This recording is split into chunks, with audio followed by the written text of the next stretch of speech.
The charity fund in the sphere of support of social and cultural initiatives of Leila Adamyan presents Reproductive Tomorrow of Russia. Health for school children is our care.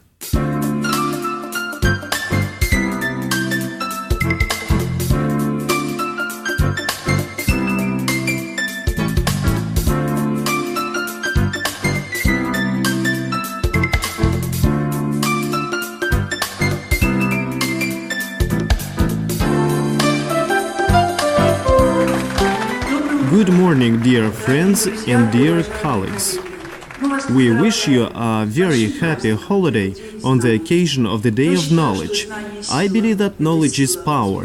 It's the power of occupation, power of the family, power of the profession, power of the state, and I'm very happy that we have gathered in such a big and beautiful team here. This is an educational university which demonstrates the latest achievements in science and practice, mostly in the sphere of reproductive health. Those who weren't able to come here can watch us on the internet, and right in front of me there is a TV set, so I can see what we are saying, what we look like, and how great we are. Dear colleagues and friends, the next presentation was composed by two authors, Olga Konosheva and Elena Sibirskaya. The presentation is titled Pregnancy in Adolescence and Early Juvenile Age, Risks and Specifics of the Pregnancy Course, How We Can Prevent Them. The floor is yours.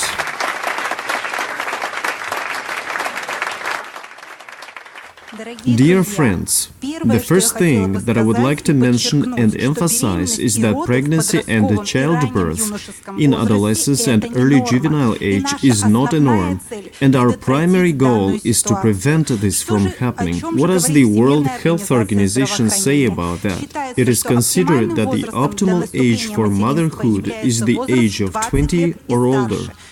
But unfortunately, we must admit, every year in the world there are cases of diagnosed teenage pregnancy. In the Russian Federation, every year, as many as 35 to 40,000 teenagers give birth. In Moscow, as many as 900 to 1,100 young girls give birth. What is the main characteristic of the teenage motherhood? Unfortunately, it is most often an unplanned and unwanted pregnancy. The percentage of extramarital births is very high. Besides, there are often complications during pregnancy and childbirth. The rate of child rejection is very high. Unfortunately, young mothers often have bad habits. In addition to that, maternal mortality rate among adolescents is 7 times higher than among women of reproductive age. So what can we say about that? What should we pay attention to in cases of teenage pregnancy? We should pay attention to the course of pregnancy. Complications are much more frequent. We should pay attention to the childbirth course. Another issue is the problem of unplanned abortions as well as maternal and infant mortality. We should note that on average, if the pregnancy occurs in adolescence, up to 30% of pregnancies end in abortions, about 14% in miscarriages, and on average 50 to 60% of pregnancies end in childbirth. Why do such complications occur in adolescence? Because secondary sexual characteristics are not yet fully developed. Girls do not yet have a stable hormonal profile. The reproductive system is often immature.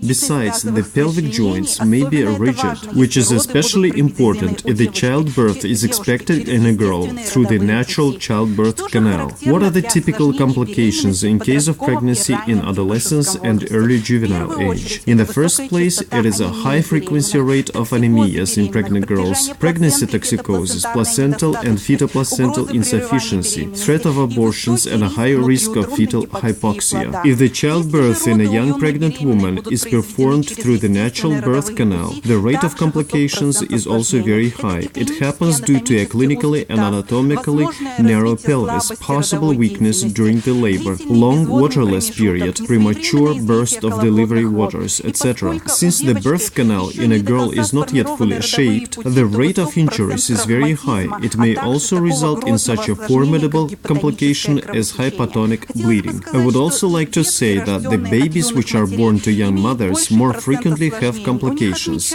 They are born prematurely. They may have an asphyxia, a syndrome of retarded fetal growth. How do we diagnose pregnancy in young girls? In the same way as in young women of reproductive age, but it's very important to say that the girl herself may not know that she is pregnant, and quite often doctors are visited by girls with stomach pains, and the pregnancy is news for them and for their mothers. Besides, she may be hiding this fact. Why? Because she is afraid, and she doesn't know who can help her, and how parents would react to her pregnancy.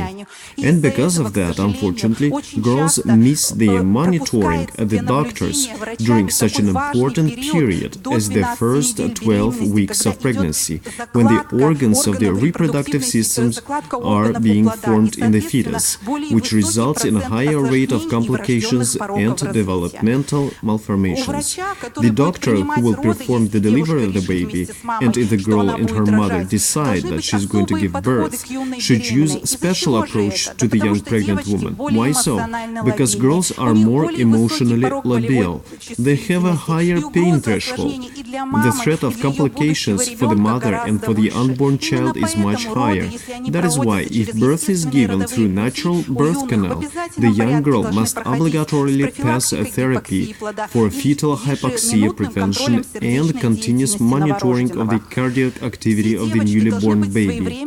All girls should be promptly admitted to the hospital in case of delivery, 2 weeks before that, and doctors will draft a specific plan for the management of the delivery, which will mandatorily take into account the size of the pelvis and the characteristics of the placenta previa, as well as the weight of the future baby. And it will take into account the course of the pregnancy as well, and it may quite often be decided that the childbirth should be resolved through a surgery or cesarean section. It is a global problem for the whole world, and the World Health Organization back in 2011 issued a number of resolving principles which should help to reduce the frequency rate of pregnancy and childbirth among adolescents in the world. It includes a mandatory review and monitoring of the measures and policies protecting young people from harmful early childbirth, ensuring access to contraceptives and ensuring access to clear and accurate information about sexual and reproductive health. In the first place, we must prevent the possibility of pregnancy, and to this end there are basic prophylactic principles, which are the primary prophylaxis, the objective of which is to create effective programs for delaying the start of sexual life and teaching girls to say no and safe sexual behavior, and secondary prophylaxis, the objective of which is, if pregnancy has already occurred in a young girl, we should monitor her for 1 or 2 years and prescribe the optimal contraceptives. In conclusion of my presentation, I'd like to say that our primary goal is to prevent pregnancy and childbirth among young adolescents, but if there is already a pregnancy, then our main goal is to help the young girl. Thank you for your attention. Thank you very much. I'm very thankful for this presentation, and especially for the key phrase. We should prevent it, of course, because there are too many risks. But if that happened, then these girls must be placed under special control.